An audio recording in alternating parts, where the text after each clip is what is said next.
বাংলার বহু গ্রামে ছড়িয়ে আছে এমন সব নিঃশব্দ প্রান্ত, যেখানে কোনো পার্ক নেই, নেই শহরের বিনোদনের বাহুল্য। তবুও জায়গাগুলো হয়ে ওঠে মনে গেঁথে থাকা এক একটি গল্প।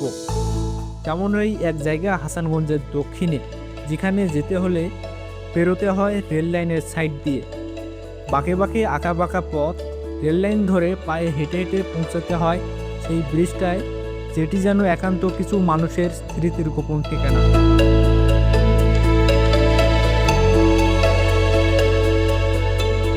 এটা কোনো দৃষ্টিনন্দন বা বড় কাঠামোর ব্রিজ নয়, খুব সাধারণ, যেন গ্রামের মতোই সাদাসিধে। কিন্তু এই ব্রিজের চারপাশে ছড়িয়ে আছে এক অপূর্ব প্রকৃতি। পাখির ডাক, হালকা বাতাসে দুলতে থাকা খেজুর গাছ, আর পাশে টান টান ধান ক্ষেত।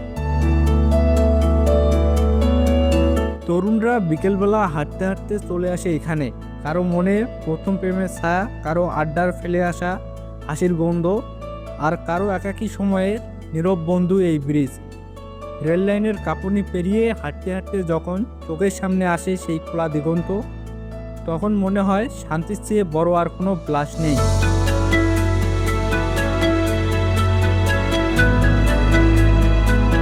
এই ব্রিজটা আসলে ব্রিজের চেয়েও বেশি কিছু।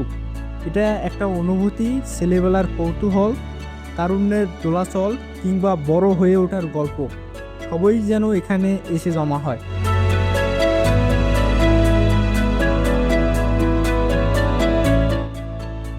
যারা এখনও যাননি তাদের বলবো, একদিন সময় করে চলে যান হাসানগঞ্জের দক্ষিণে, সেই লাইনের পাশের পথ ধরে। শহরের কোলাহল ছাড়িয়ে এই গ্রাম্য সৌন্দর্যের মাঝে নিশ্চিন্তে খুঁজে পারেন আপনার নিজের একটা টুকরো।